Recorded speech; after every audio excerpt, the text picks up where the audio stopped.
Corona ने कई व्यापार पर बहुत ही नकारात्मक असर डाला है। खास तौर से अनऑर्गेनाइज सेक्टर की बात की जाए तो ऐसे ही एक सेक्टर की हम आज पड़ताल करने एक आइसक्रीम फैक्ट्री में पहुंचे हैं।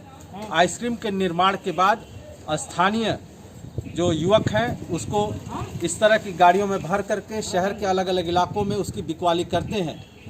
हम इस आइसक्रीम फैक्ट्री में पहुंचकर ये जानने की कोशिश करेंगे कि कोरोना की वजह से अब आइसक्रीम उत्पादन पर क्या असर पड़ा है। आइसक्रीम के हिसाब से यह पीक सीजन है जब आइसक्रीम की सबसे ज़्यादा बिकवाली होती है।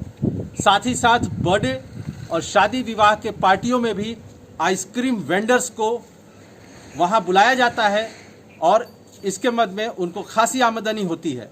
इस फैक्ट्री में आप देख सकते हैं कि पीक सीजन होने के बावजूद आइसक्रीम जमाने के जो फर्मे हैं ये ऐसे ही यहाँ निष्प्रयोज्य पड़े हुए हैं, जबकि सीजन में इसमें बर्फ जमाई जाती रही है।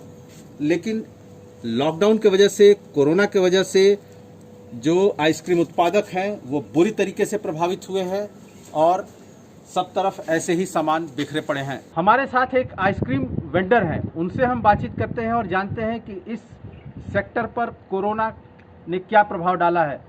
आप अपना नाम बताइए। संदीप सिंह कुशवाहा। संदीप, आप एक आइसक्रीम वेंडर हैं, आप आइसक्रीम के उत्पादन भी कराते हैं और बिकवाते भी हैं। कोरोना को लेकर के क्या असर पड़ा है इस सेक्टर पर? असर तो बहुत बुरा पड़ा है, खाने पीने का भी बहुत दिक्कत हो गया है। जो भी हमारे मजदूर भाई जो बेचने आते थे बिहार से और अन्य लोकल लोग थे, अब वो लोग आ नहीं रहे। हम लोग का कारखाना पूरी तरह से एकदम बंद हो चुका है। हम लोग को खाने को भी नहीं मिल रहा है, बहुत दिक्कत हो रहा है। और तमाम तरह की जो बातें हैं, बिजली का खर्चा और सबका खर्चा मेंटेन नहीं हो पा रहा है, इससे बहुत दिक्कत हो रहा है हम लोगों को। आम दिनों की अगर बात की जाए तो शादी के सीज़न में क्या एक अनुमान अगर लगाया जाए तो कितने तक का आप कारोबार कर लेते थे? शादी विवाह के सीज़न में अगर हम लोगों को ठीक ठाक कारोबार अगर चलता रहे तो कम से कम 2 से 4 लाख रुपए तक की आमदनी हो जाती थी। लेकिन इस समय आगे का जो भी बयाना हम लोग लिए थे उस सब बयाना हम लोग को वापस करना पड़ा। सारे लोग अपने अपना आगे पैसा ले लिए, बहुत दिक्कत हो रहा है इससे और सब परेशानी बहुत है।